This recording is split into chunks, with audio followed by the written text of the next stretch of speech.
Abah itu dulu sangat baik kepada Habib ini, ya semua. Bahkan ada yang Abah hajikan, ada yang Abah umrohkan, tadi semua. Tujuannya ekonomi. Karena Abah sekian puluh tahun mengalami hal semacam itu. Batu cincin yang harusnya harganya 50.000, dia minta jual 1 juta. Kemudian juga tasbih yang seharusnya adalah dengan harga yang cuma 50.000 dijual sekian ratus ribu. Kemudian juga kaligrafi yang sebenarnya hanya tiada picisan. Mereka itu sebetulnya adalah merampok, meminta, ya. Bahkan kepada Abah itu dulu ada Habib hijau, ada Habib merah. Kalau datang ke rumah, datang keliling, kemudian Abah ditanya, ada apa Bib? Ya keliling aja di rumah. Habis itu nuliskan angka 99999. Dia bilang apa? Rumah ini akan kebakaran tapi harus bayar kifarat 9.999.099. Ketahuilah, dan mungkin Abah akan sedikit bicara pengalaman sebenarnya adalah luar biasa. Sampai pernah datang 4 mobil dari Jawa Timur. Begitu Abah bangun pagi jam 4, jam 3, mereka sudah tiduran di halaman rumah, di beranda rumah. Itu belasan Habib yang datang. Padahal baru kemarin Abah memberikan seseorang untuk umroh. Ternyata beritanya kepada teman-temannya kemana-mana. Ya sahabat. Jadi Abah itu udah ngomong ini bukan ngomong asal ngomong. Tapi adalah merupakan, kata Abah juga, hampir 1 miliar yang mereka udah menjual berbagai macam, udah menipu berbagai macam. Bahkan ada ibunya yang dijual. Dia katakan ibunya dalam kecelakaan, ibunya. Padahal kita, karena Abah kenal semua Habib di Bekasi ini, juga hampir rata-rata datang ke rumah Abah juga semuanya. Ternyata begitu dicek, ternyata enggak. Ada yang bilang bangun majelis, kemudian mereka ternyata majelisnya hanya majelis orang yang dipoto. Dari semua, ya.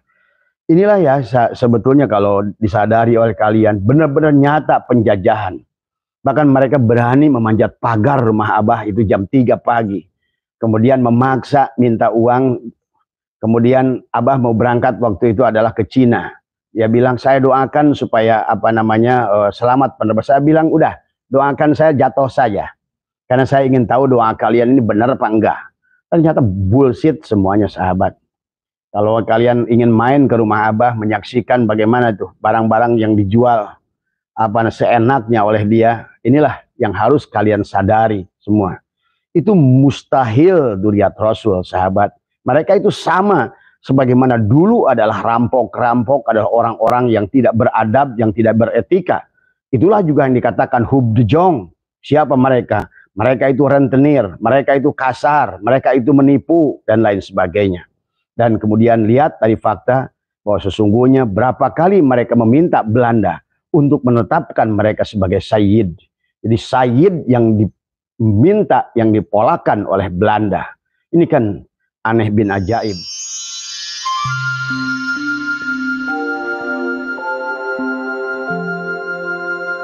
Bahwa terjadinya doktrinasi daripada Habib-Habib Yaman ini sudah lebih dari 100 tahun.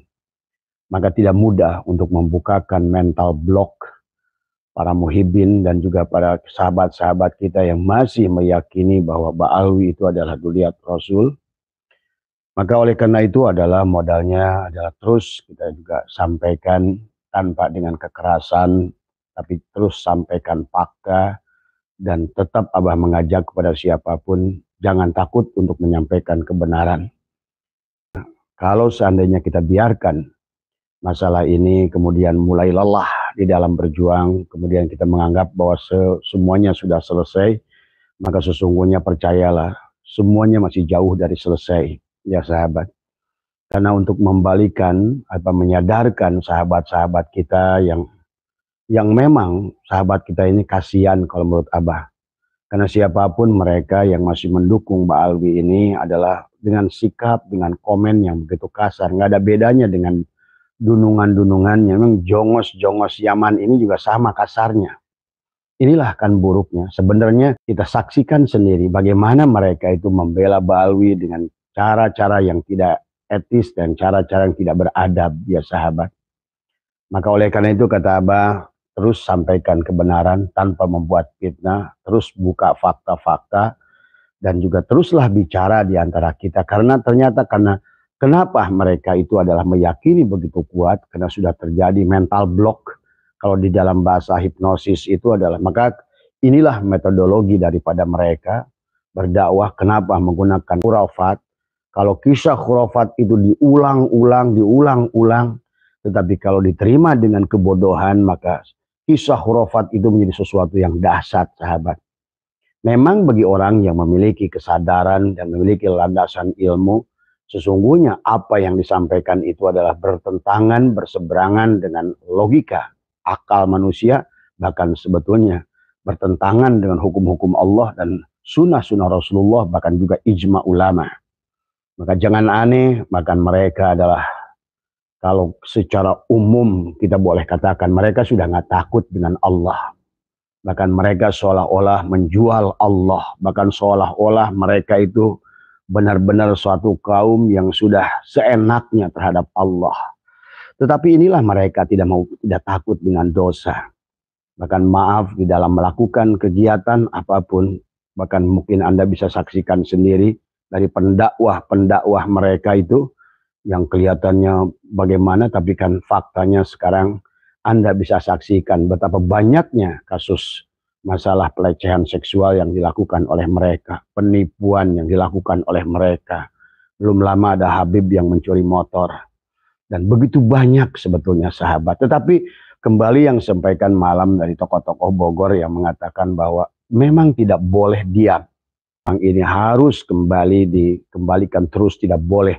Karena terjadinya doktrinasi itu adalah secara terus-menerus selama puluhan tahun, ratusan tahun, maka kesalahan itu menjadikan sebuah kebenaran.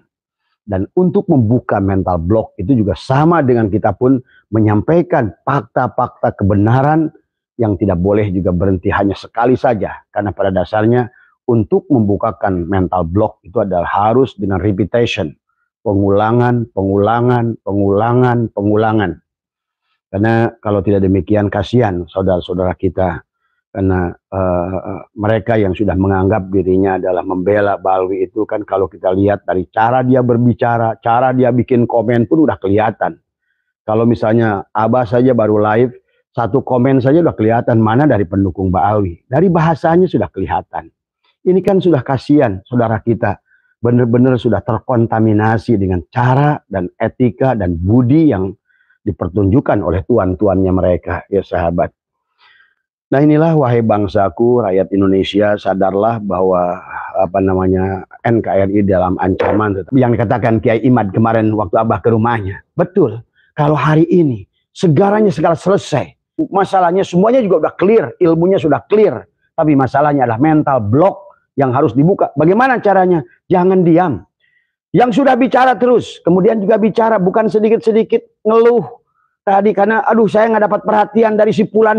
Apa perjuangan harus dapatkan perhatian? Saya dibuang oleh Kiai Imad. Apa yang dibuang Kiai Imad? Kita berjuang ini adalah untuk negara, untuk agama, untuk Rasulullah. Tadi semua. Maka Abah 2 tahun baru ketemu dengan Kiai Imad. Kenapa? Karena yang Abah bela bukan Kiai Imad, tetapi adalah yang Abah bela kebenaran yang dibawa oleh Kiai Imad dan kawan-kawan. Kebenaran yang terus disampaikan oleh Gus Nur Ihya, yang disampaikan oleh Kiai Suparman, disampaikan oleh Marzuki Mustamar, disampaikan Ki Agil Siraj, disampaikan juga oleh Gus Muwafiq, disampaikan oleh Mustafa Bisri, Kiai Mustafa Bisri, disampaikan oleh ulama-ulama yang lain.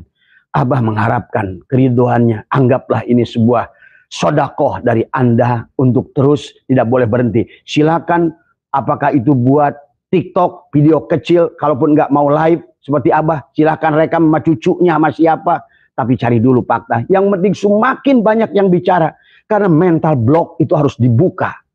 Mental block itu harus dibuka. Sebagaimana orang kenapa bisa disuruh tidur, kata hipnotis, tidur dia. Tadi semua, karena mental block itu adalah mengunci. Yang dikhawatirkan, Islam adalah agama yang selalu menghargai akal. Makanya afala ta'qilun, afala yatafakkarun, afala yatadabbarun. Bagaimana doktrin ini bisa sesuai dengan Islam yang menghargai akal tadi semua? Dan sesungguhnya dengan Habib ini justru memberengus akal, membunuh akal manusia, sehingga yang adalah doktrin. Sehingga pada saat dikatakan rantai emas dari langit pun kalian percaya. Kita ngerti khurafat. Kita ngerti yang namanya khariqul adat. Kita ngerti yang namanya apa namanya karomat. Tapi tidak dengan demikian ya sahabat. Karena karomat itu adalah merupakan karomah, itu adalah headnya daripada aulia. Bukan sesuatu yang bisa ditetapkan. Bukan sesuatu yang datang terus menerus. Sama saja seperti mukjizat. Mukjizat itu hanya sekali. Bahkan Nabi Musa alaihissalam belum ngerti mukjizatnya bisa memukul laut itu dengan sebelum dia tahu bahwa laut itu bisa terbelah. Ini kan Nabi Musa saja nggak ngerti bahwa tongkatnya bisa membelah laut. Nabi Ibrahim saja nggak ngerti bahwa api itu akan dingin. Ini kalau dengar kasih Habib semua tadi. Bahkan menghina hukum-hukum Allah. Dengan menuliskan kepada malaikat munkar wa nakir. Seolah-olah mereka itu benar-benar udah di atas Allah mereka itu. Mereka itu udah di atas Rasulullah. Waduh. Masya Allah. Astagfirullah. Allah dihina. Rasulullah pun dihina. Bahkan para ulama-ulama sekelas Imam Syafi'i, sekelas Tuan Syekh Abdul Qadir dianggap ada nilainya. Dibandingkan dengan Faqih Muqaddam, dibandingkan dengan Imam Zain, Imam Abara, dan lain sebagainya dari Habib-Habib kalangan mereka. Sebenarnya kalau menurut Abah, kalau batin kita ini ada jernih sebenarnya tidak tidak usah membutuhkan kitab yang tebal-tebal, tidak usah membutuhkan keterangan yang banyak-banyak itu bagi orang yang belum kena dengan racun doktrinasi. Karena begitu mudah dilihat sebetulnya, sangat nyata dipandang mata dari perbuatannya, dari tata caranya, dari adabnya, dari akhlaknya. Tapi kembali pada saat sesuatu keyakinan itu sudah tumbuh karena doktrin, karena ketahuilah ada alam sadar dan alam bawah sadar. Pada saat alam bawah sadar kita sudah dikuasai dengan doktrinisasi, sahabat, maka inilah manusia itu adalah menjadi manusia bodoh, menjadi manusia dungu, menjadi manusia hilang akal. Maka kata Abah, maka inilah kemerdekaan bagi orang-orang yang mau melepaskan Ba'alwi itu. Kalian sebetulnya akan lebih jelas, akan lebih jernih akal kalian. Kenapa? Karena selama ini hanyalah doktrinisasi yang ditanamkan pada kalian. Fakta sejarah yang pertama, pahami, jangan lupakan kisah Abroha ya, yang benar-benar ingin menghancurkan Ka'bah. Kalau Anda silakan, kan Anda tahu dari surat Al-Fil ya kisahnya. Sejarah Yaman ini tidak boleh dilupakan oleh dunia. Tidak boleh dilupakan karena pertama ada manusia, ada raja yang berkuasa di Yaman yang bernama Abroha. Itulah orang yang pertama ingin menghancurkan Ka'bah. Dan kita itu diabadikan oleh Allah di dalam Al-Quran. Bagaimana perseteruan Abroha dengan kakeknya baginda Nabi adalah Abdul Muthalib saat itu. Tentang unta yang ditahan oleh Abroha. Ini jelas dari awal bahwa orang Yaman, kerajaan yang berdiri di Yaman ini adalah memang ingin menghancurkan Ka'bah. Karena mereka menginginkan bahwa menjadikan pusat center itu adalah di Yaman. Bahkan mereka pernah membuat Ka'bah yang bahasanya dari emas adalah Abroha itu ya. Dan kemudian mereka melaksanakan tawaf yang sekarang kalau Anda lihat di Tarim, maka tidak ada tempat dimanapun di dunia yang ada Ka'bah palsu yang mereka, termasuk kita lihat video Umar bin Hafiz adalah tawaf sebagaimana tawaf di Ka'bah. Yang kedua, sadarilah wahai orang Islam bahwa orang Yaman ini tidak banyak menghancurkan untuk pergi haji atau pergi ke tanah suci. Karena yang dianggap suci oleh mereka itu adalah Hadramaut Yaman. Saya sering dengar bahkan dulu, karena dulu Abah itu adalah sangat dekat dengan para habaib ini. Selalu memang yang dianjurkannya itu kita harus ziarah ke Tarim. Tetapi bagi orang yang ingin ziarah ke Tarim, dia harus banyak mengadakan tawasul kepada Faqih Muqaddam. Saya belum lama, saudara saya sendiri adalah pergi ke Yaman tadi semua ya. Nah inilah yang sebuah keanehan. Kemudian juga tentang Bani Jurhum. Ternyata setelah dipelajari oleh Profesor Masanam Ali, yang orang-orang yang merusak Ka'bah, yang selalu menyimpan berhala-berhala itu ternyata juga Bani Jurhum. Ternyata setelah dipelajari, Bani Jurhum juga ternyata adalah orang Yaman. Inilah maka pantas baginda Nabi bersabda, pulangkan orang Yaman itu ke Yaman. Ya, Dari catatannya Senok Horgronyo, walaupun Senok Horgronyo menggunakan Habib Utsman bin Yahya, tetap kepada internalnya sendiri dia ngasih tahu, hati-hati orang ini. Islamnya beda dengan Said-Said yang kita lawan di waktu perang di Ponorogo. Tadi semua, mereka punya komitmen, mereka punya kejujuran. Mereka adalah tidak akan pernah bisa diajak damai. Tapi orang ini mudah diajak damai, kata Senok Horgronyo. Tapi hati-hati, dia bisa berbalik menyerang kita. Itulah dulu kenapa Senok Horgronyo mendatangkan Muhammad Soekarti dari Sudan. Karena dia juga sudah bingung berhadapan dengan Habib-Habib Yaman ini. Karena nggak bisa dipegang. Dan selalu menuntut adalah bahwa sesungguhnya mereka adalah Sayyid. Nah ini. Tetapi demi untuk mempertahankan status di Indonesia. Dan juga sama yang terjadi di Mesir, Banu Fatimiyah. Kemudian juga sama yang terjadi di Afrika. Semuanya sama, sahabat di abad kedua dan ketiga.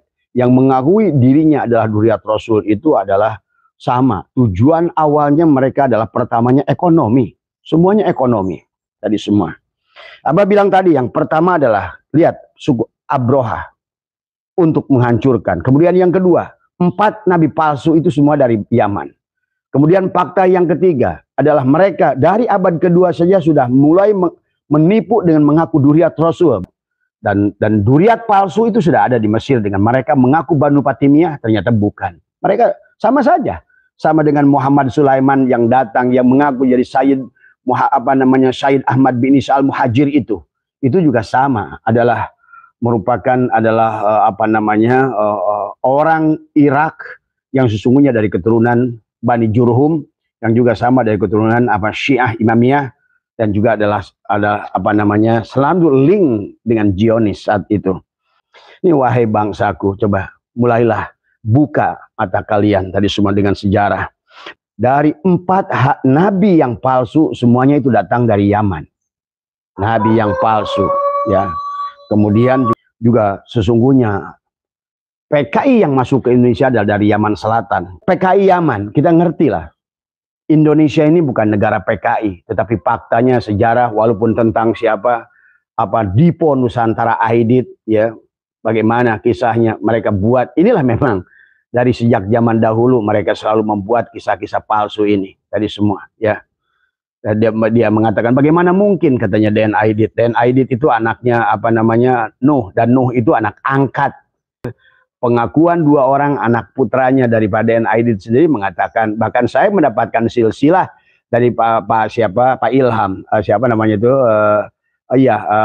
yang dia mengatakan waktu saya masih ada videonya Jakarta Lawyer Club, dia menyebutkan silsilahnya sampai kepada Ubaidillah. Itu jelas sahabat ya, itu kan dari anaknya. Jadi kita udah ngerti lah tadi semua tentang Barokbah itu bagaimana dan semua. Jadi ya mudah-mudahan, tapi ini memang tidak bisa membukakan mental block tadi semua. Yang sudah ada mental block itulah. Karena alam bawah sadar mereka itu sudah melihat bahwa Habib ini mulia, Habib ini benar, dan itu tidak mudah sahabat. Maka oleh karena itu, inilah yang harus dibangkitkan kembali kalau menurut Abah adalah doktrin yang telah merusak selama 100 tahun ini adalah telah menutup alam bawah sadar kalian sesungguhnya. Inilah yang harus kembali dibangkitkan. Maka kepada sahabat-sahabat semua, saudara-saudara dimanapun berada seluruh tanah air, sayangi negeri ini. Kalau penjajahan berupa senjata, masih mending kita. Begitu perang terjadi, mana yang kalah, mana yang menang jelas. Tapi penjajahan berupa adab, penjajahan berupa etika, penjajahan berupa agama, doktrinisasi, ini secara hukum susah ditangkap. Karena tadi, apalagi di negara-negara seperti negara kita ini. Ya sekarang pun fakta-fakta yang ada, berapa banyak Habib yang ngerampok, Habib yang nipu, yang nyuri motor, Habib yang masalah dengan perempuan. Tapi kembali sampai hari ini faktanya juga beda dengan kepada orang biasa. Ini juga kembali karena di polisinya sendiri sudah banyak orang-orang yang sudah mukibin, seri sahabat. Di tentara juga sudah banyak yang mukibin. Di pemerintahan juga sudah banyak orang mukibin. Dia nggak paham bagaimana sesungguhnya. Dan mereka tidak mau belajar tadi semua. Kalau kafir itu jelas, ya. Kalau kafir itu jelas musuh kita. Kita berani hadapi, nggak berani. Kita ngambil strategi. Tapi kalau berwujudnya munafik, agamanya seperti sama dengan Islam. Yang dibicarakannya seperti sama. Tapi tujuannya beda, pola pikirnya beda, kemudian juga tata caranya beda. Bahkan pelan-pelan agama dirusak. Kalau menurut Abah, yang dihancurkan adalah bukan hanya fikih tapi tauhid. Maka wahai para kiai di PBNU, tapi walaupun PBNU adalah udah tinggal kerongkong saja sekarang tadi semua, karena juga sama, walaupun ada kiai-kiai PBNU juga sama, karena pada saat sudah mental block di kolbunya, ilmunya hilang semua. Kami tahu Ahyar sudah hilang ilmunya itu. Cuma inilah hanya kebodohannya saja yang bicara tadi semua ya. Sungguh sayang tadi semua. Bahkan dia berani-berani mengangkat hampir 10 orang ditempatkan di PBNU. Sesungguhnya kalianlah hai ulama-ulama PBNU yang menjadikan bahwa sebuah mereka semakin kuat. Coba buka, lihat betapa sejarah Yaman saja buka. Dan bagaimana sejarah Indonesia dari mulai Habib Utsman bin Yahya. Bagaimana sikap mereka. Dan fahami ya, ini siapa mereka itu. Nah itu pahami tolong ya. Sekarang kalau mau nolak, Abroha setuju nggak bahwa dia adalah orang Yaman yang menghancurkan Ka'bah? Silakan cek. Bani Jurhum setuju. Coba kalau ini yang Abah sampaikan adalah bukan kebenaran, siapa Bani Jurhum itu? Kalau Anda menolak fakta ini, silakan cek, buka internet, buka Google, klik tentang Yaman Selatan, PKI Yaman Selatan. Siapa bahkan pendirinya itu? Adalah kakeknya Habib Umar Al-Jufri yang kalian muliakan itu. Coba tadi semua. Kemudian kita gabungkan dengan data-data eksternal. Misalnya dari siapa? Dari Belanda. Catatan-catatan Belanda. Catatan Sunokor-Gronyo. Catatan Vandenberg. Catatan siapa lagi? Huub de Jong. Yang menjelaskan bagaimana kotornya mereka. Pertama kali datang rentenir, penipu, dan lain sebagainya. Dan inilah, dan bagaimana mereka dalam itu selalu meminta kepada Belanda ditetapkan adalah sebagai Sayyid keturunan Rasulullah. Nah masa menentukan keturunan Sayyid Rasulullah harus ditentukan oleh Belanda. Dan juga wahai sahabat-sahabat, kalau ingin ceklah di nakobah-nakobah di dunia ini. Apakah ada pengakuan kepada Ba'alwi? Ada pengakuan pada Robitoh Alawiyah? Apakah Robitoh Alawiyah itu adalah merupakan nakobah? Adalah sebuah lembaga yang berhak menentukan nasab? Enggak. Kemudian mereka parasit makam sudah ditulis oleh Sunokor-Gronyo, oleh Huub de Jong dalam bukunya. Mereka itu parasit makam. Dan mereka bisnis makam dari dahulu. Jangan aneh, sekarang yang ada di Hadromot itu adalah makam-makam palsu semuanya. Nah inilah yang harus dipahami. Nah, mereka merusak tauhid. Mereka merusak fikih. Mereka merusak sejarah. Mereka merusak makam. Mereka merusak tatanan etika manusia beradab, beragama. Terus di mana sisi positifnya? Tak sedikit pun, sebiji jarah pun ada tanda-tanda kebenaran di dalam diri mereka. Walaupun yang soleh sekalipun tetap saya melihat gurur di belakangnya. Walaupun yang nangtaknya kayaknya arif, tapi begitu sekali kasus sedikit saja kelihatan mulutnya. Ini kan sebenarnya memang tidak bisa. Kalau perak itu, kalau besi itu tetap besi. Nggak bisa ditutup-tutupi dengan lapisan sepuhan, nggak bisa. Tadi semua ya. Dan mereka pelan-pelan sudah mulai menyadari itu. Cuma Abah sarankan ke kalian, jangan tiba-tiba merubah semuanya. Kok tiba-tiba Habib dihilangkan jadi Sayyid semua. Karena yang Abah tahu semua nama kalian itu dikasih Sayyid. Aduh, kembali lagi berarti niat kalian ini nggak jujur. Kalian ini cuma yang benar-benar ingin menipu masyarakat. Karena tahu, karena sekarang udah banyak berita yang asli itu Sayyid dan Syarif. Tiba-tiba mereka membuat gelarnya ganti Sayyid semua. Nah inilah yang dulunya Habib sekarang Sayyid. Ya memang, kalau berdasarkan surat Waqiah, memang manusia ini kebanyakan sesuai dengan surat Al-Quran. Walaqad dzara'na li jahannama katsiran. Kebanyakan jin dan manusia neraka jahanam. Tadi wajar kalau pendukungnya banyak, karena memang neraka jahanam paling banyak. Bahkan dalam surat Waqiah, orang itu dibagi 3 kelompok. Ashabul yamin, ashabul simal, golongan muqarrabin. Dan golongan muqarrabin itu sullatun minal awalin wa qalilun minal akhirin. Memang wajar, memang dunia ini di akhir ini memang paling banyak kata Allah walaqad dzara'na li jahannama katsiran. Kalau sudah katsiran dalam bahasa Arab itu 99%. Karena jawaban itu cocok dengan tadi. Orang yang lulus kepada Allah secara bighairi hisab itu hanya 1%. Sullatun minal awalin wa qalilun minal akhirin, sedikit. Nah inilah pantas memang, kalau memang pasti orang yang semacam Ba'alwi ini akan banyak pendukungnya. Dan jangan lupa duitnya banyak. Inilah terjadinya sekarang bisa membeli kesultanan, bisa membeli ini, bisa membeli tokoh politik, bisa membeli, duitnya gede. Dulu kalau Ba'asyir mengumpulkan duit dengan kelopak-kelopak masjid di mana-mana, hati-hati. Mereka justru ada ribuan makam sudah diciptakan. Kemudian di sananya ada bisnis makam. Ini biaya untuk revolusi sesungguhnya, harus dipahami itu. Ya, sekarang bisa dirasakan. Dan saya menyaksikan kiai-kiai yang dulu saya melihat sudah baik sikapnya, tiba-tiba berani lagi. Sekarang adalah meyakini bahwa Ba'alwi itu ini ulus dari semua.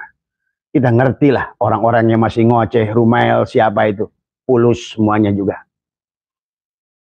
Ya, walaupun sahabat, PWI, dimanapun, kalau kita nggak ada fulus, kita karena niat, karena ikhlas. Dan saya ngerti perjuangan ini tidak mudah dan berat. Ya, sekali lagi Abah ya, karena tadi mereka punya duit. Dan Abah lihat di youtuber itu. Kenapa mencela-mencela tadi semua? Duit semua. Karena kalau niatnya bukan kan lillah billah, dia selalu ngeluh. Dia mengatakan saya nggak diperhatikan. Apa diperhatikan kayak begitu? Lu kalau mau berjuang, kalau enggak diam. Tadi semua. Ngapain banyak ngeluh kayak begitu? Ya. Kalau mau berjuang karena Allah dan Rasulnya, nggak usah pikirin kiri dan kanan, karena Allah dan Rasulnya. Satukan dengan kebenaran, bukan karena Kiai Imaduddin, bukan Kiai Nur Ihya, bukan.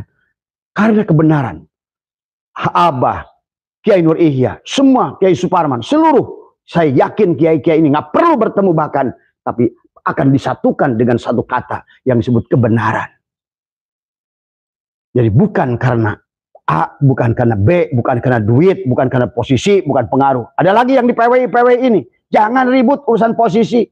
Silakan mau jadi ketua, mau jadi penasehat, menjadi apa. Ini semua ya.